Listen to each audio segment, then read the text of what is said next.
আমরা 18 কোটি মানুষ, 36 কোটি হাত। এই 36 কোটি হাতকে কর্মের হাত হিসাবে গড়ে তুলতে চাই। আমাদের সন্তানরা কেবলমাত্র ওই শিক্ষা নেবে না যে শিক্ষা ব্যবস্থার মধ্য দিয়ে কেবল ডিগ্রি প্রাপ্ত বেকার সৃষ্টি হবে। তারা সবাই প্রশিক্ষণ প্রাপ্ত কর্মক্ষম একটা দক্ষ জনশক্তিতে রূপান্তরিত হবে ইনশাআল্লাহ।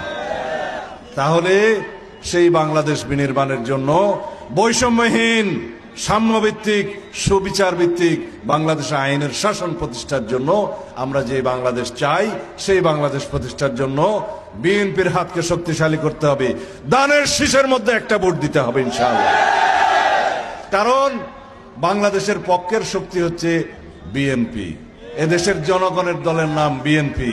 স্বাধীনতার পক্ষের শক্তির নাম বিএনপি। মুক্তিযুদ্ধের পক্ষের শক্তির নাম বিএনপি। এদেশের সমস্ত ধর্ম, বর্ণ, সকল জাতিগোষ্ঠীকে ধারণ করে ঐক্যবদ্ধ করেছে সেই দলের নাম বিএনপি। তাহলে বিএনপি ছাড়া আর কোনো বিকল্প কিছু আছে? আজকে একটা বিকল্প দাঁড়িয়েছে বাংলাদেশে, আপনারা অবাক হবেন না। স্বাধীনতার বিকল্প ইতিহাস বর্ণনা করা শুরু করেছে। এই দেশে নাকি শহীদ রাষ্ট্রপতি জিয়াউর রহমান প্রথমেই বিদ্রোহ ঘোষণা করেন নাই।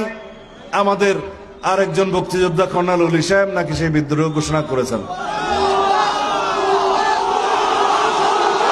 কে বলছে? আস্তে আস্তে